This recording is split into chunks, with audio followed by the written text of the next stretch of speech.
Porque la historia se lee, se escucha, se vive. Radio Educación y el Instituto Nacional de Estudios Históricos de las Revoluciones de México presentan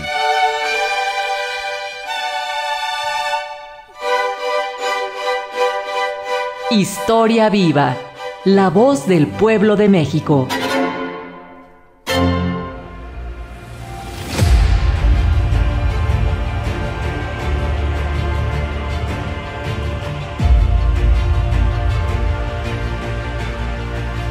Gente querida, es un placer saludarles de nueva cuenta aquí en Historia Viva, la voz del pueblo de México, una producción de Radio Educación y el Instituto Nacional de Estudios Históricos de las Revoluciones de México. Hoy también tendremos el privilegio de poder retomar un tema que ha estado presente en los medios, en las pasiones de las casas de las y los mexicanos y seguramente alrededor de todo el mundo, porque estamos hablando de los Juegos Olímpicos y hoy tendremos una segunda parte para poder hacer un balance de las justas que se tuvieron hace unos días y también, por supuesto, con miras a los Paralímpicos, que también es un tema apasionante y excepcional. Mi nombre es Natalia Luna, les invito a que nos acompañen y comparto este espacio con el doctor y titular Felipe Ávila. Hola Natalia, hola Ana Laura. ¿Qué tal? Buenas tardes.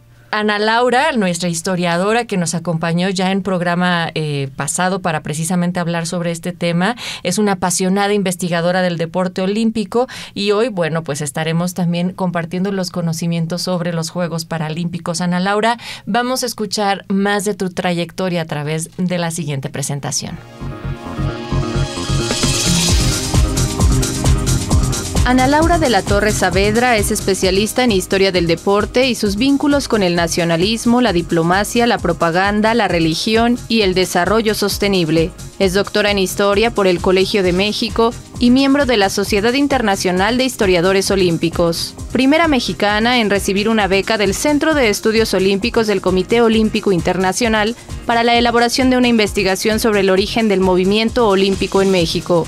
Este estudio ha sido publicado por el Colmex con el título Cruzadas Olímpicas en la Ciudad de México, Cultura Física, Juventud, Religión y Nacionalismo, 1896-1939.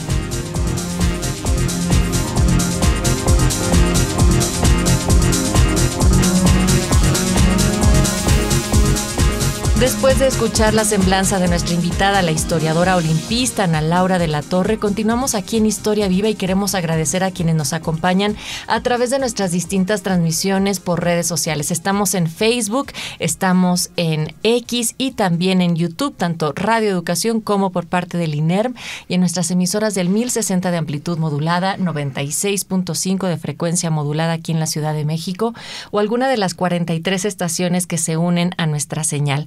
Hoy saludamos a nuestros escuchas de Radio Zacatecas en el 97.9 FM del Sistema Zacatecano de Radio y Televisión.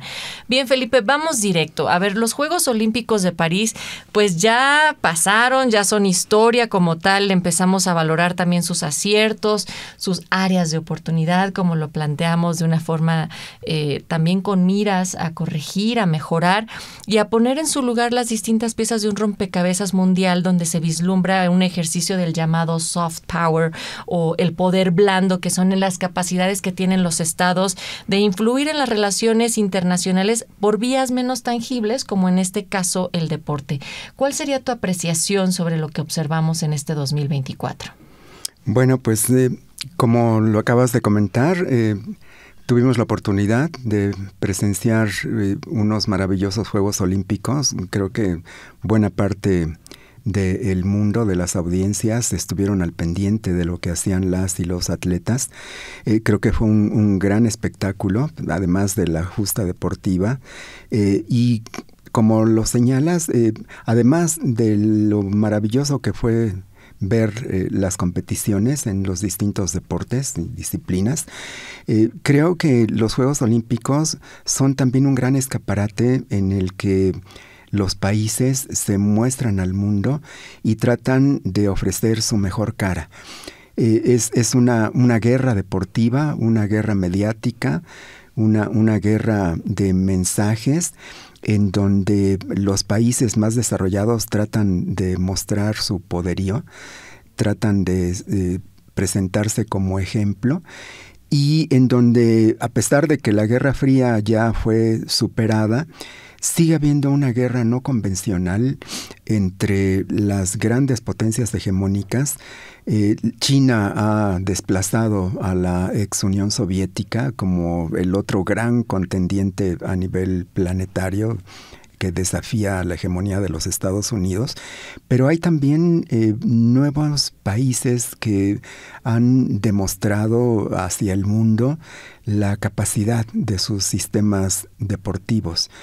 Me parece muy importante que además, pues en esta gran competición mundial se puedan mostrar mensajes políticos, ideológicos, que van más allá del ambiente deportivo. Desde luego, los mensajes de Francia fueron muy poderosos, como lo vimos en la emisión pasada con Ana Laura. Esta representación de la contribución de la Francia revolucionaria a la historia de la humanidad fue muy importante, sobre todo en lo que tiene que ver con la parte inclusiva, con la parte que tiene que ver con la equidad de género, con el no racismo, la no discriminación, la inclusión, la tolerancia, el respeto a las comunidades LGBTIQ+, el respeto al medio ambiente. Creo que todo esto siguió presente, pero también, está toda esta parte política de condena a las agresiones, a las intervenciones, a las guerras que hay en muchas regiones del mundo, y es desde luego también una guerra comercial. Creo que todos estos mensajes están ahí puestos. Me parece que la ceremonia de clausura no fue tan brillante como la ceremonia inaugural, fue más convencional. Pero de todas maneras me parece que es una grata experiencia, y sobre todo, como ya comentábamos la vez pasada, pues es un punto de inflexión que nos tiene que hacer reflexionar acerca de qué podemos hacer para poder fomentar el deporte entre la sociedad en su conjunto y particularmente en la niñez, y también cómo hacerle para tener deportes competitivos de más alta calidad. Claro, y esto también con miras a analizar el tema de los Paralímpicos, Felipe, pues es fundamental. Ana Laura, nuevamente es un honor que nos estés acompañando ahora, añadiendo a la historia el episodio pasado de los Juegos Olímpicos 2024, en donde tú decías que estas Olimpiadas te parecía que son realmente las que entran en el siglo XXI. ¿Qué balance haces en el cierre, la clausura, de algunas de tus impresiones? Bueno, pues me sigo sosteniendo esto, que fue la entrada del olimpismo al siglo XXI, porque el olimpismo siempre se ha encontrado con retos para sobrevivir. O sea, el principal reto del olimpismo es sobrevivir en el tiempo. De hecho, Pierre de Coubertin no se equivoca cuando establece la primera Carta Olímpica allá en 1894 y dice: el principal objetivo del movimiento es celebrar los Juegos cada 4 años y perfeccionarlos de acuerdo a su glorioso pasado. Más o menos algo así él dice, y ese ha sido el reto, y ese ha sido lo que el Comité Olímpico Internacional a lo largo de más de 100 años ha intentado hacer. Entonces, París 2024 se lleva en un momento en que no había candidatos para celebrar unos Juegos porque son muy caros, porque tienen un impacto ambiental muy alto y porque las poblaciones donde se celebran los Juegos rechazan los Juegos. Y a esto me remito con Boston. Estaba postulándose para organizar los Juegos de 2024 y la ciudadanía organizó un movimiento para que no se celebraran en Boston. Entonces, cuando llega el momento de decidir quién va a hacer 2024, solo había 2 candidatos, Los Ángeles y Francia, y el Comité Olímpico toma una decisión salomónica. El 24 se queda para Francia o París, porque son las ciudades las que son sedes, y el 28 se queda para Los Ángeles. Entonces, ahorita ya tenemos Brisbane en 2032, y lo que ha sucedido es que el proceso de selección de la próxima ciudad sede se ha cerrado. Antes era de puertas abiertas. Recuerdan Lula o Barack Obama candidateándose, ahora eso ya está cerrado. Entonces, parecía peligrar el olimpismo. Y después de estos Juegos, no hay un periódico que diga, los Juegos no pueden ir. Toda la prensa internacional dice, Francia, gracias, o París, gracias. Entonces, la relevancia del olimpismo como un movimiento internacional deportivo se vuelve a renovar y se renueva no a partir tal vez de los valores que el Comité Olímpico pueda poner en papel, porque el Comité Olímpico siempre va atrás de lo que la sociedad va exigiendo y cambiando, sino a partir de una agenda muy siglo XXI, que es sobre todo todos los temas que tienen que ver con identidad, con el papel de las mujeres en el mundo en general, en el deporte en particular, equidad numérica 50-50, todavía quedan algunas brechas que superar, pero sin duda ahí queda, y aquí está este dato. En la delegación de Estados Unidos, que fue la que queda empatada en el primer lugar con 40 medallas de oro junto con China, la mayor parte de las medallas las ganaron mujeres.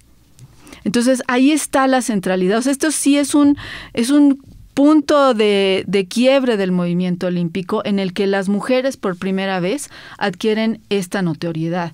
Entonces, sin duda, esto ya es entrada al siglo XXI, y esa inauguración, más allá de las paredes de un estadio, pues nos habla también de las nuevas dinámicas, de las nuevas formas de pensar el olimpismo más allá de un estadio. El desempeño de México. Pues mira, el desempeño de México es polémico por las razones de siempre, ¿no? Que siempre esperamos más y entonces nos quedamos muy desilusionados. Yo no tengo un balance tan negativo. Yo sinceramente nunca había visto a mexicanos competir en tantas finales como ahora. Uh-huh. Y en tantas posibilidades de verse al lado de competir de los mejores atletas del mundo.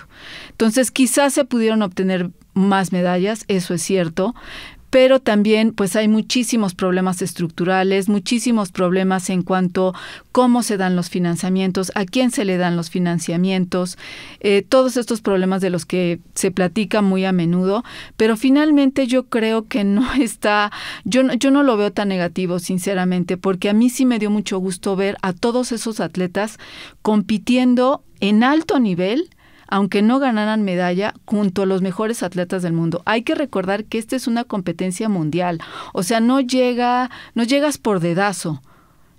Bueno, en algunas disciplinas a lo mejor sí, pero gimnasia es una de ellas, pero sí estás compitiendo porque tienes un nivel y no siempre se había visto a los mexicanos competir a ese nivel. O sea, este chico que llega en el pentatlón, que no obtiene la medalla de bronce, había roto 2 récords. ¿Eso cuándo lo habíamos visto? O cuándo habíamos visto que, bueno, Ana Guevara ganó en la prueba de 400 metros, pero quien compitió esta vez rompe su propio récord en la final y se le ve la garra a la hora de competir, ¿no? Entonces, en ese sentido yo no soy tan negativa, soy optimista porque se ve la potencialidad. O sea, tú veías hace 40, 50 años que tú decías, es que no hay forma de que los mexicanos compitan. Ahora no puedes decir eso. Tú puedes decir, sí tenemos todas las capacidades para competir, que eso era algo que no se tenía antes. Antes se decía, no tenemos la mentalidad, somos perdedores, son los ratones verdes. Eso ya no existe. O sea, ya se puede ver que el mexicano puede competir, tiene las habilidades físicas y mentales para competir, y eso a mí yo lo quiero ver bajo ese crisol positivo. Hemos dicho cómo la inauguración fue espectacular por todo lo que implicó y los escenarios que planteaba París. La clausura, ¿qué te parece? ¿Te dejó deseando un poco más? Que ha sido también parte de la opinión popular. Sí, no, sin duda. Mira, a mí algo que me gustó de la inauguración, pero reconozco que tengo un sesgo muy siglo XX, es ver a los atletas desfilar. Porque es lo que nos gusta ver. Claro. Nos gusta vernos la humanidad en todas sus expresiones, manifestaciones, colores, tamaños, formas de vestir. O sea, eso es como muy bonito. De hecho, el evento que más se ve en los Juegos Olímpicos es la inauguración, porque nos gusta ver eso.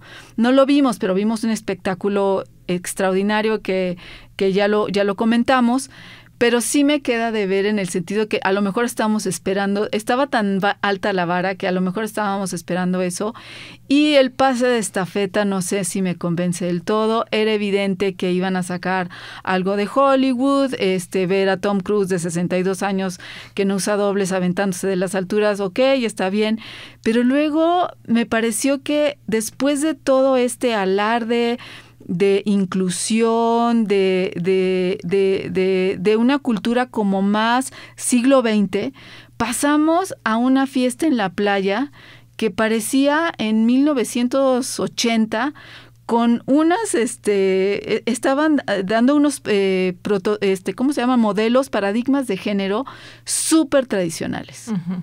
Súper tradicionales, ¿no? La mujer como objeto sexual, moviendo, contorsionándose mientras el hombre canta.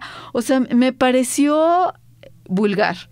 Y entonces todo lo que se había abierto con París, de pronto parece que se cierra, pero es mi perspectiva. A mí también, alguien se moría de risa cuando lo dije, pero lo vuelvo a decir. El cerrito con Hollywood tampoco me pareció espectacular.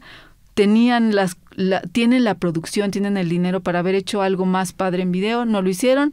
A lo mejor no es el momento. Estados Unidos también cruza por un momento político sumamente complejo y pues ya tendrán su momento de mostrarnos de qué están hechos. Y ahí se queda suspendida también tanta euforia generada por estos Juegos Olímpicos de París 2024, pero que también tendrían que estar pasando una estafeta para poner atención en aquellos temas que son más allá de quedar bien de manera política, que son los Juegos Paralímpicos, Ana. Sí, sin duda. Bueno, ahorita París dejó como este impasse, ¿no? Estamos esperando a ver qué ofrecen ellos como propuesta de unos Juegos Paralímpicos. De principio, también nos están dando equidad de género en tanto numérico. No va a ser igual en el número de disciplinas que se van a contender. Hay más disciplinas para los hombres, pero están haciendo este esfuerzo por mostrar también este paso que yo les digo al siglo XXI de la equidad. Lo están anunciando también como que va a haber todo este despliegue de instalaciones también para los deportistas paralímpicos. Vamos a esperar qué nos ofrecen en su inauguración, en su clausura y sin duda pues en ese escenario tan maravilloso que es París. Pues, ¿qué les parece si en este momento tomamos un espacio para mostrarles la cápsula que ha producido nuestro equipo titulada Juegos Paralímpicos, la cual esboza un panorama de este deporte desde sus orígenes?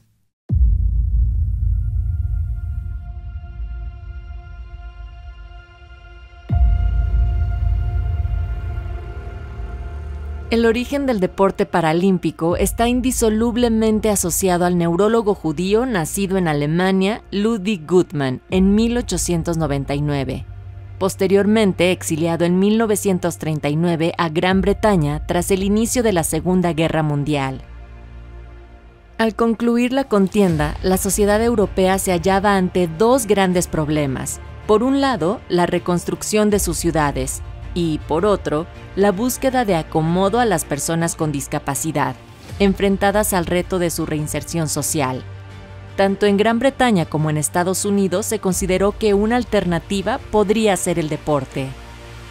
De lo acertado de esa idea, dio cuenta el propio Guttmann en una entrevista a la revista The Reader's Digest. Si alguna vez durante mi carrera médica hice algo bueno, fue introducir el deporte en el tratamiento y rehabilitación de las personas con discapacidad. El salto cualitativo realizado por Guttmann fue la aplicación del deporte en los lesionados medulares. Esta idea arrancó de una experiencia personal. Con la idea de que los heridos recuperaran la mayor normalidad posible en sus vidas, el neurólogo desarrolló sus programas de rehabilitación basados en el deporte a partir de 1943, cuando el gobierno inglés decidió crear la unidad espinal dependiente del Hospital del Ministerio de Pensiones de Stoke Mandeville, luego Centro de Lesiones Medulares, en la localidad británica de Aylesbury, al noroeste de Londres. El objetivo era dar el mejor tratamiento posible al gran número de soldados y veteranos de guerra con lesiones de columna vertebral. Fue el propio neurólogo el que, sentado en una silla de ruedas, realizó las primeras experiencias deportivas con sus pacientes con lesión medular, con diferentes grados y tipos de capacidades residuales, jugando al polo con un bastón y practicando el tiro con arco.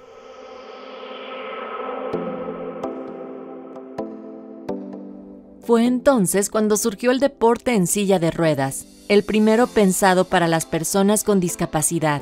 y también un nuevo concepto de tratamiento que ayudaba no solo recreativamente, sino que también producía cambios sorprendentes en la rehabilitación de los pacientes tanto física como psicológicamente. El 29 de julio de 1948, el día de la ceremonia de apertura de los Juegos Olímpicos Londres 1948, Goodman organizó la primera competición para atletas en sillas de ruedas, a la que llamó Stoke Mandeville Games, un hito en la historia paralímpica. 16 militares y mujeres heridos participaron en tiro con arco. En 1952, exmilitares holandeses se unieron al movimiento y los International Stoke Mandeville Games fueron fundados y conocidos así hasta 1980. El término Juegos Paralímpicos solo fue utilizado oficialmente y aprobado por el Comité Olímpico Internacional a partir de los Juegos de 1984.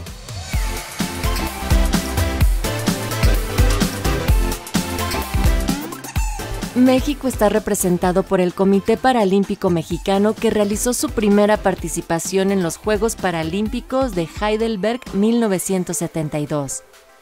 En esa justa llevó solo 7 atletas y no se obtuvo ninguna medalla.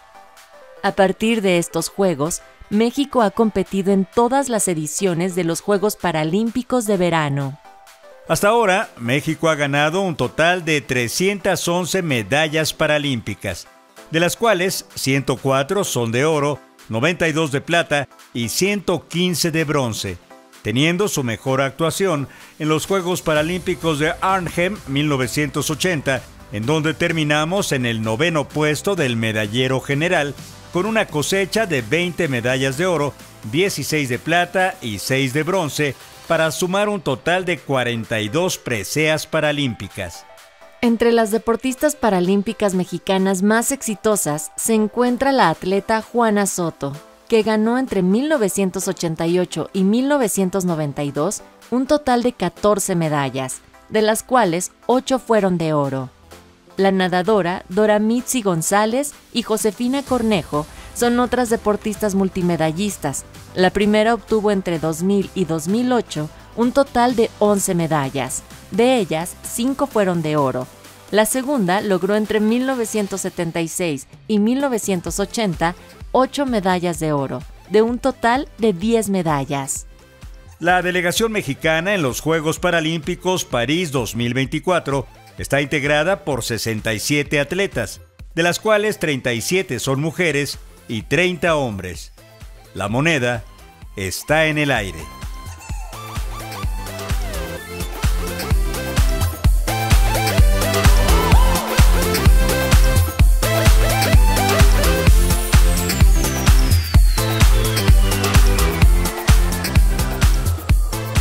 Seguimos con ustedes en Historia Viva, la voz del pueblo de México, un espacio para la divulgación de la historia y el intercambio de ideas. En esta emisión tenemos la grata presencia de nuestra invitada, la investigadora Ana Laura de la Torre, con nuestro titular Felipe Ávila, y estamos platicando sobre la historia de los Juegos Olímpicos, un balance breve sobre París 2024 que ya se clausuró, y ahora queremos abordar lo que nos espera, que es decir, los Juegos Paralímpicos. Como ya estábamos escuchando en nuestra cápsula, es una iniciativa de la posguerra y también una práctica excepcional de inclusión. ¿Por dónde podemos empezar a comprender el proceso que se da para llegar a los Juegos Paralímpicos? Sí, el inicio de los Juegos Paralímpicos es en 1948, en el marco del fin de la Segunda Guerra Mundial. Recordemos que es una guerra que produce, según algunas cifras, 60 millones de muertos, y los jóvenes que quedan vivos pues tienen algún tipo de mutilación, ¿no?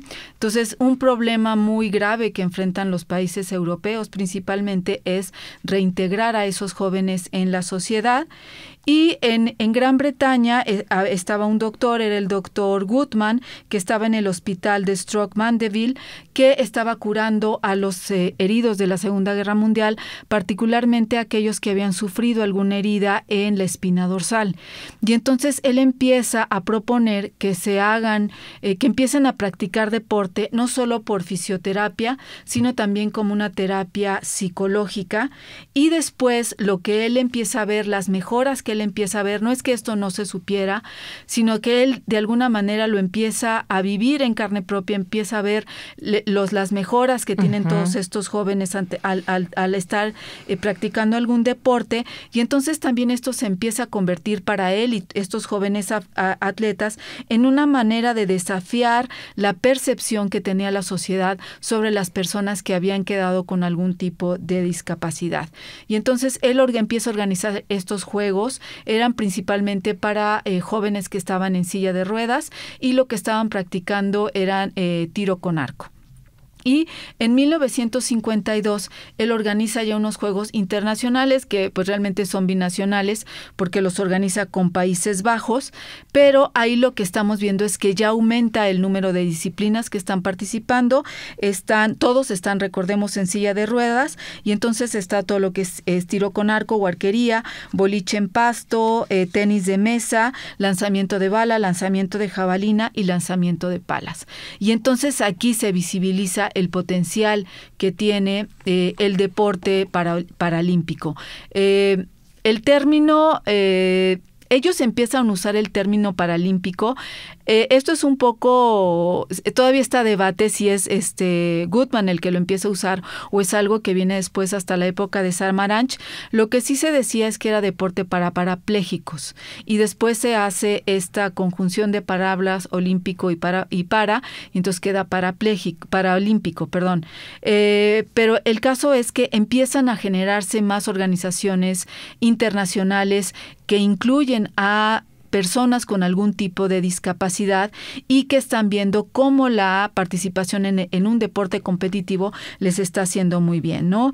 Y de alguna manera él en 1960 crea una organización internacional y empieza a institucionalizar también las competencias para discapacitados que vayan corriendo al mismo tiempo que el reloj cuadrienal olímpico, y en ese sentido pues digamos que se marca el punto de arranque en Roma 1960, cuando empiezan a organizarse estas competencias de manera cuadrienal, aunque de manera independiente al Comité Olímpico Internacional y lejos de la sede incluso donde se estaban llevando las competencias olímpicas.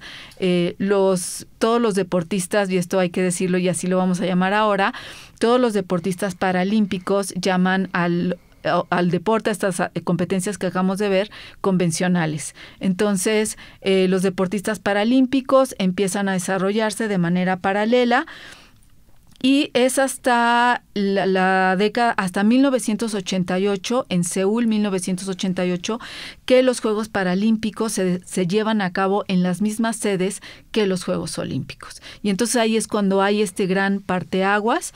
De hecho, por ejemplo, en México 68 no hubo celebración de Juegos Paralímpicos en México, se llevaron a cabo en Israel, y México empieza a participar en estas competencias en 1972. Entonces, digamos que ese es a grandes rasgos el desarrollo en términos generales de cómo los deportistas paralímpicos empiezan a ingresar ya al olimpismo. Samaranch no quiere que se llame deporte olímpico para discapacitados, porque hay ahí este tema de olímpico, está muy acotado, ya era una marca, recordemos que ya es la época muy comercial del movimiento olímpico, entonces ahí hay toda una discusiones, y entonces por eso se queda Comité Paralímpico Internacional. Eso es 1988, y en México van a pasar 10 años que se forme el Comité Olímpico Comité Paralímpico Mexicano. Y aquí me gustaría preguntarte, Felipe, sobre cómo desde la perspectiva histórica es importante realizar este tipo de competencias. Y abro también la pregunta para que después continuemos sobre ella, en quitar esta mirada condescendiente, ¿no? De decir, pobrecitos, entonces que tengan un espacio y cualquier mérito es un buen mérito, sino que realmente históricamente se ha visto la exigencia, la importancia que requieren estas competencias. Sin duda, Natalia, las Olimpiadas, tal como las hemos estado viendo, representan un modelo de competición de personas superdotadas, hombres y mujeres, con extraordinaria salud, constitución física, con una muy buena nutrición, muy equilibrada. Son atletas, hombres y mujeres de altísimo rendimiento. Son como el canon griego, ¿no? La perfección y la demostración de esa perfección corporal, perfección física, elástica, de agilidad, de destreza, de coordinación psicomotora, en fin. Pero hay una parte de la humanidad que no es así, y es una parte muy amplia, Natalia. El 16% de la población mundial padece algún tipo de discapacidad. Hay 1.300 millones de seres humanos que tienen algún problema, alguna deficiencia en su organismo, y estos pues han estado al margen de la sociedad. Generalmente no se les considera, no se les apoya, es gente muy marginada, porque no se les ha hecho caso históricamente hasta tiempo muy reciente, con todas estas políticas de respeto a los derechos humanos, de inclusión, de tolerancia. Se han empezado desde hace relativamente poco tiempo por parte de las sociedades y de los gobiernos a darle la atención que merecen y a tratarlos con dignidad, ofrecerles las oportunidades que no tenían. Y en el caso de los deportes paralímpicos, me parece que es muy importante subrayar esto que ya nos ha comentado Ana Laura, cómo tiene que ver con una conciencia social de poder lograr que se reinserten a la vida social todos estos cuerpos que han sido destruidos por la guerra.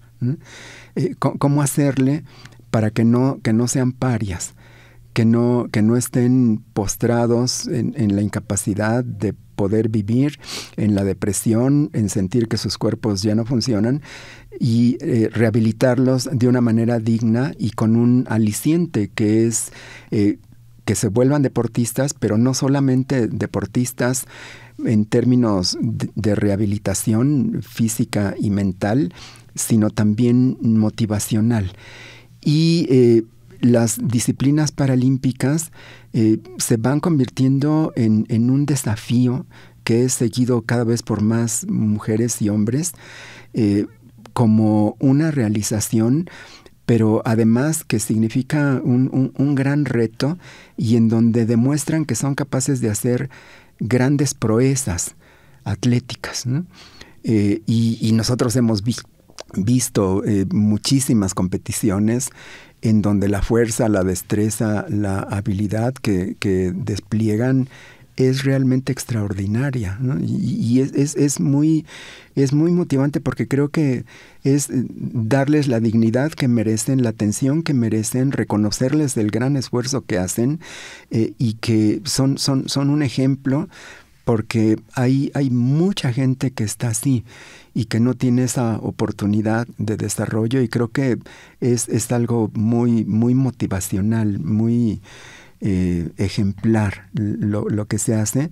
Y desde luego pues no tienen la atención, no tienen la promoción, no tienen los apoyos, no tienen la comercialización, no tienen las audiencias que tienen los deportes convencionales, ¿no? Pero pues, por fortuna pues se ha ido avanzando mucho, y ahora se han ido ganando su lugar, y ahora sí son muy importantes, cada vez con mayor reconocimiento, con mayores audiencias, con un poco de más apoyos, pero siguen estando muy a la saga con relación a los deportes y a los deportistas convencionales. Así es, ¿cuántas veces no hemos escuchado decir, no, pero espérense, tal vez no en las Olimpiadas convencionales, pero en los Paralímpicos, ahí México se desquita, Ana Laura? Sí, sin duda, ahí los atletas mexicanos paralímpicos se han destacado, han ganado muchísimas medallas y la verdad que ahí sí es un triunfo contra todo, ¿no? A mí un poco me parece hasta escuchamos de manera paralela una historia y otra y todos los obstáculos que tiene que vencer un deportista paralímpico para llegar a las Olimpiadas pues no se comparten en nada con lo que tiene que enfrentar un deportista, digamos, convencional, ¿no? Entonces ahí es donde vemos la excepción y esa es la excepcionalidad, perdón. Y lo que sí tenemos que ir aprendiendo a mirar no es la discapacidad, sino las grandes habilidades que tienen a pesar de esa discapacidad, ¿no? A mí me tocó ver alguna ocasión, mi hijo iba a entrenar a este Deportivo Gumersindo ahí en la Benito Juárez y yo algún día entré y estaba en un partido de básquetbol paralímpico. Estaba yo apantallada, no me podía ir de ver la fuerza, la garra, la entrega, lo difícil que es y todas las habilidades que tienen. Y era una competencia mixta, estaban hombres contra mujeres y cómo se bloquean, cómo todo, o sea, no había miramientos, a ella la trataban igual y ella era también así, era ruda, pues el ambiente era rudo y pues fue muy, a mí la verdad yo nunca lo había visto en vivo, siempre se ve esto en la televisión, yo nunca lo había visto en vivo y me quedé realmente impresionada de lo que es este deporte, de la potencialidad que tiene y de la pues el importante papel social que esto desempeña, porque también pensemos que eventualmente somos una población que envejece, la población mexicana tiende a envejecer y todos en algún momento dado tendremos algún tipo de discapacidad, entonces entre más atención se le ponga esto en términos sociales, pues va a ser en beneficio de toda la población. Sí, nuestra pirámide poblacional ya se está invirtiendo, si no es que ya está por completo invertida.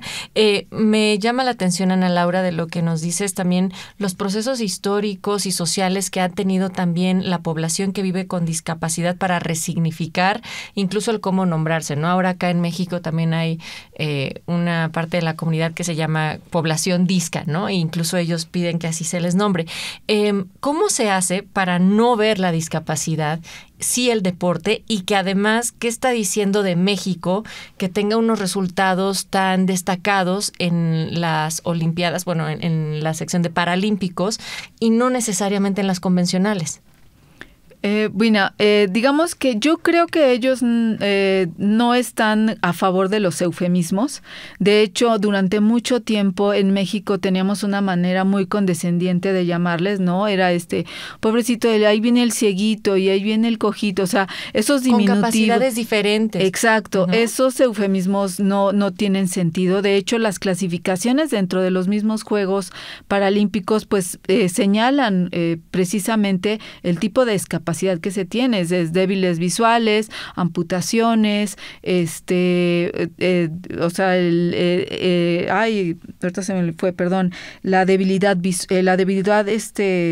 discapacidad intelectual, auditiva, en fin, o sea, sí se nombra tal cual es, no están con ningún tipo de eufemismo y yo creo que eso es lo que hace poner las cosas en su justa dimensión, claro, ¿no?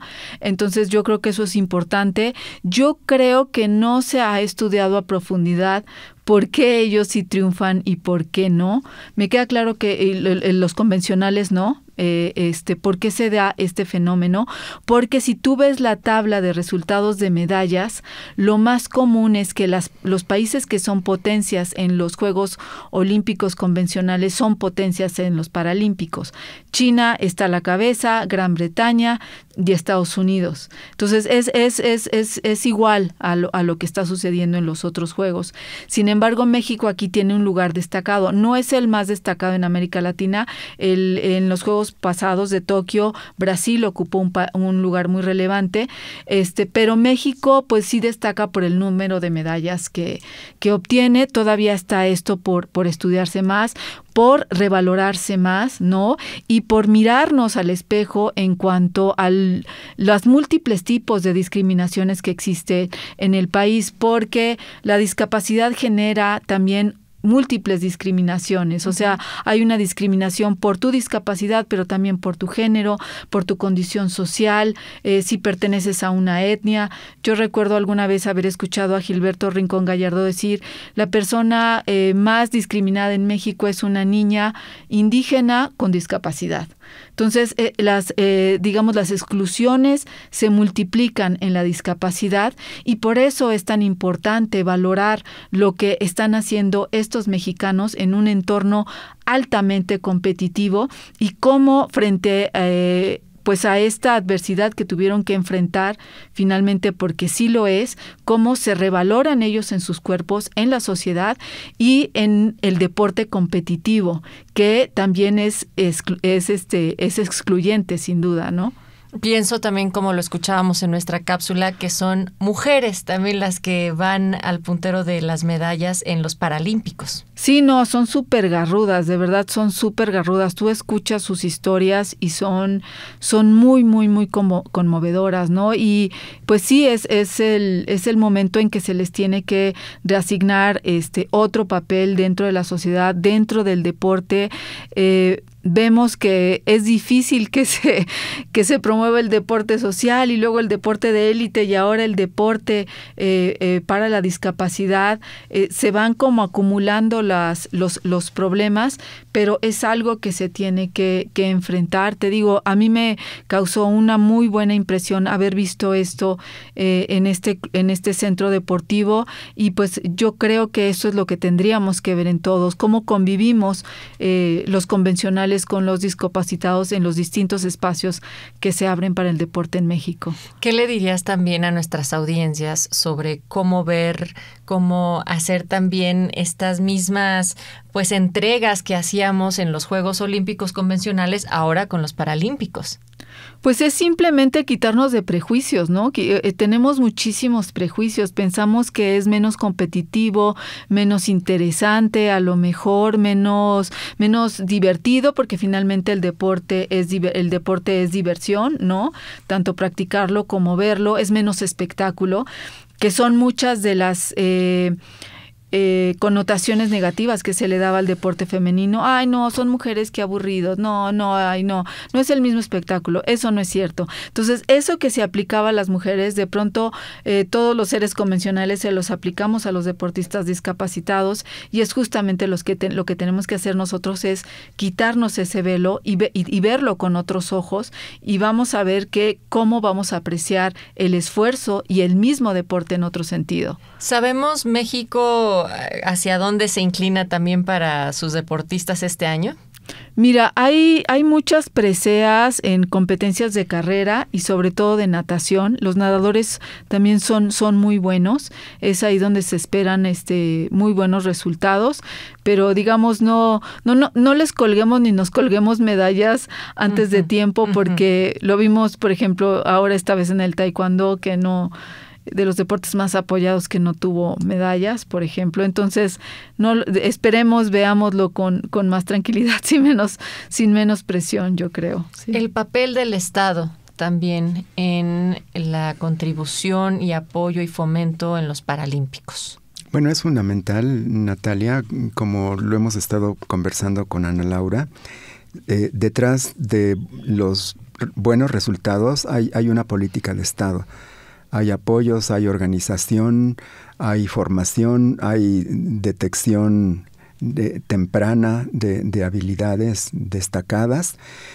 Creo que la base está en promover el deporte desde las más tiernas infancias, en preescolar, en primaria, en secundaria, fomentar la práctica masiva del deporte, fomentar una alimentación más sana, buenos hábitos. Eso, si no lo haces con la niñez, ya no lo hiciste nunca.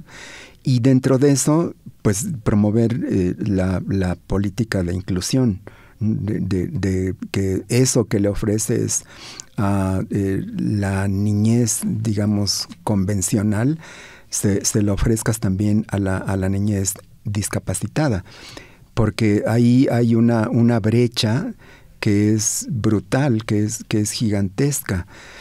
Si existe la brecha entre las niñeces, digamos, privilegiadas de clases medias y altas y urbanas con relación a las rurales, a las indígenas, a las afrodescendientes, es todavía mayor la brecha con relación a las infancias que tienen alguna discapacidad. Entonces, pues, esto lo que te implica es tener más presupuestos, más instituciones, más personal docente, más médicas y médicos, más oportunidades de infraestructura para la práctica de deporte. Y pues esto es uno de los grandes retos.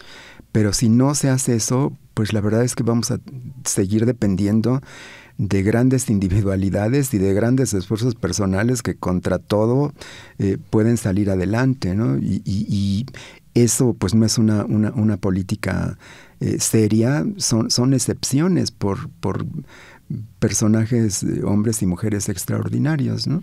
¿Te gustaría contribuir a esta respuesta, Ana Laura? No, sin duda. Creo que se ha avanzado de alguna manera en apoyos. En los estados, por ejemplo, ya hay ciertos reconocimientos a los atletas destacados paralímpicos. Eso es bueno. Uh-huh. Y en la medida que esto siga creciendo, en la medida que se les vea más, en la medida... ¿Regreso? Perdón, en la medida en que los veamos más en los espacios, que podamos convivir en los mismos espacios, yo creo que eso va a ser muy bueno para todos, ¿no? Para que nos apreciemos. Es que el problema es que no nos vemos, y es una de las preocupaciones que tenía el doctor Gutmann en 1948. Los discapacitados terminaban encerrados en un hospital, terminaban encerrados en una casa, y el deporte lo que hacía era visibilizarlos, reevaluar su papel en la sociedad, y es justamente ese es el gran reto que todavía seguimos teniendo, y eso no lo vamos a lograr hasta que no compartamos más espacios, tengamos mucha más convivencia, porque de alguna manera todos tenemos algún tipo de discapacidad, ¿no? O la desarrollaremos. Exactamente. ¿No? Como ya lo decías. Ana Laura, para finalizar, si pudieras hacer una lista así, cual Reyes Magos, nada más brevemente, para llegar al 2028 a Los Ángeles, tanto a nivel convencional como paralímpico, ¿qué pedirías? ¿Hacia dónde habría que apuntar? Híjole, yo pediría que por primera vez hubiera un análisis de verdad serio sobre el tipo de apoyos que se dan, a quiénes se dan, cómo se van manejando esos apoyos, cómo son los procesos de calificación de las federaciones, ¿no? Para calificar al deporte olímpico. Me queda claro que los representantes de México son los mejores, pero falta hacer como un análisis muy concienzudo de eso. De hecho, he estado leyendo mucha literatura al respecto de los modelos deportivos de éxito, y pues realmente no hay recetas así como tan claras. De hecho, en los mismos países de primer mundo donde se invierte muchísimo dinero en deporte, no necesariamente esto se traduce en muchas medallas. Pensemos en los países nórdicos, ¿no? Que no ganan tantas medallas como Estados Unidos, China, ¿no? Corea o Japón o Francia en esta ocasión. Entonces tenemos que pensar con los 3 pesos que se tienen, cómo se van a manejar esos 3 pesos, a quién se les va a dar, dejar de estar diciendo que nacimos buenos para algo, porque nada más lo hacemos de manera muy empírica.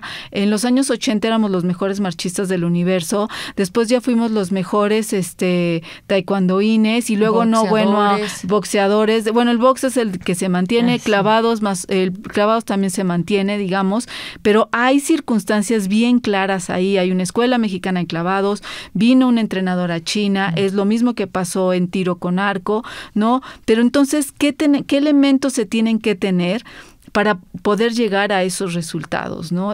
Pero ese examen tan concienzudo sí necesita ser incluso público, ¿no? Discutirse en espacios abiertos, espacios académicos, ¿no? Y pues ojalá que en este ciclo político que inicia podamos tener una dirigencia deportiva que pueda realmente enfrentar estos retos para los próximos Juegos Olímpicos. Ana, Felipe, muchísimas gracias por esta conversación. Nos quedamos apasionados de poder seguirles escuchando y nuevamente haber estado con nosotros en Historia Viva. Claro que sí, muchas gracias Natalia, Felipe, muchas gracias por haberme invitado a este espacio. Nos encontramos el próximo miércoles en punto de las 13:05.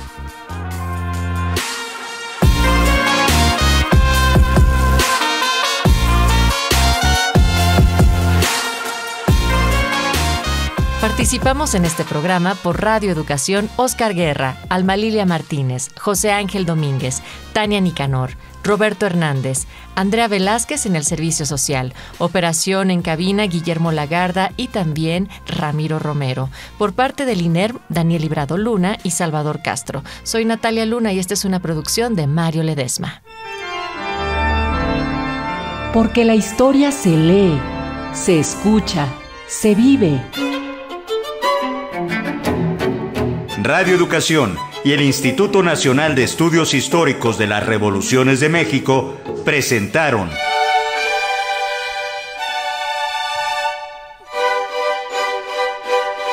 Historia Viva, la voz del pueblo de México.